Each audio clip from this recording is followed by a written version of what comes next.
Are you sure you're okay with it? I don't want my elbows getting in the way.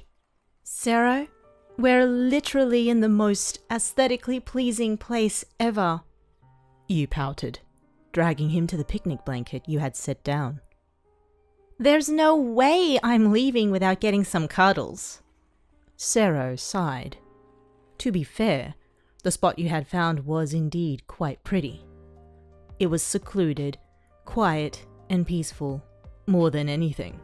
The clear sky could barely be appreciated under the shade of the trees surrounding your little haven, yet the warm sunlight complemented both the greens and browns in the forest. It wasn't just aesthetically pleasing. It was gorgeous. Alright, scooch over, babe. Sero chuckled, laying down on his back. You followed soon after, crashing down on the soft blanket. I'm glad you came up with this idea, you hummed, your eyes taking in the sight above. It's really beautiful. Living in the heart of the city meant sacrificing the beauty of natural landscapes. Nevertheless, it made escapades like this much more meaningful and unique. Sero moved to rest on his elbow, his cheek squished against his palm. This place is pretty and all, but you're the real sight here. Oh my god. I'm serious. He chuckled, his other hand coming up to brush his knuckles against your cheek. It's breathtaking, but I'd much rather just look at you. You grabbed his hand and pulled him down, making him huff as he crashed against your body. Who would have guessed you were such a sappy person? Sero giggled, moving to support his elbows on either side of your face. Only for you, babe. This time, Sero was the one who dipped down to meet your lips, humming in delight as you wrapped your arms around his neck. At that moment, nothing else in the world was more beautiful than seeing you laying down on the picnic blanket.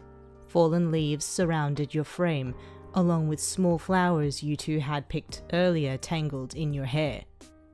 You were ethereal, and his thumping heart and tinted cheeks were proof of how much he appreciated the view. You alright there, cutie? Your giggles broke him out of his trance, only to bring him back to a dream come true. Never been better, sunshine. Sero sighed, hiding his face in your neck. The sweet fragrance of the flower field paled in comparison to your own scent. Your bright, rosy cheeks managed to outshine the sun. Even more, you gave the clear blue day skies stars by using the sparkles in your eyes. All right then, you sighed, softly scratching his scalp. As I was saying, I love you so much. Not to mention your lovely words made his heart beat with excitement. It gave him life, something the aura of forest would never be able to provide him with as good as you.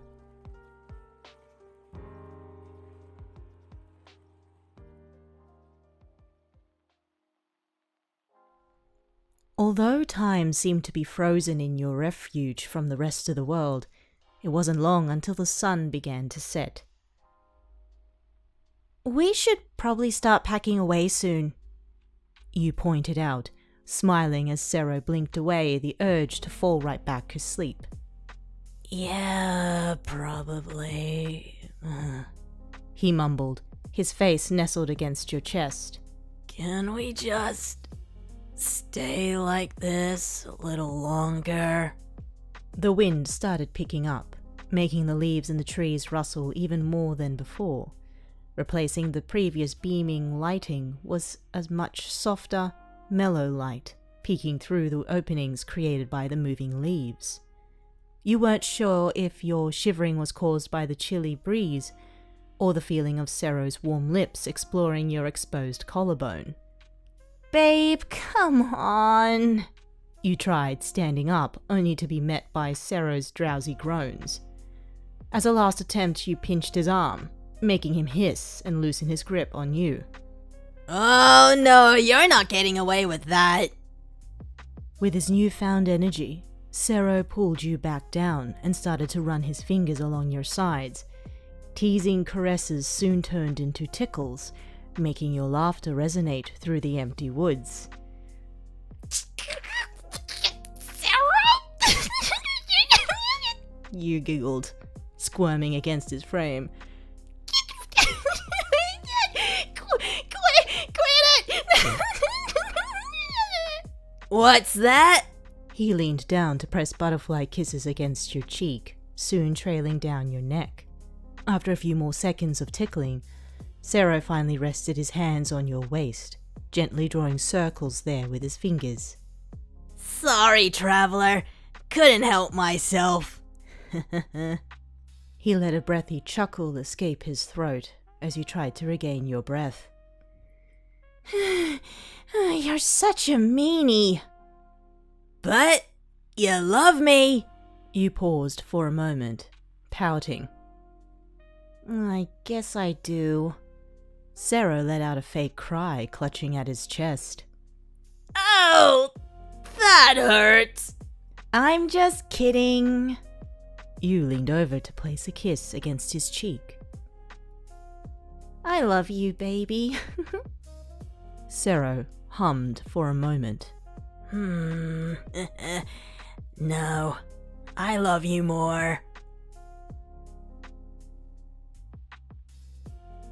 After leaving, Sero made a promise to visit that same park more often. Nevertheless, as the years passed, he found it difficult to truly appreciate the beauty of your private spot while with you. You managed to outshine the sun filtering through the leaves of the trees. Your lovely smile, sparkling eyes, and even the golden band that would soon rest on your ring finger warmed his heart more than the sun could ever. It was hard to put into words. Sero loved to love you, and that would never change.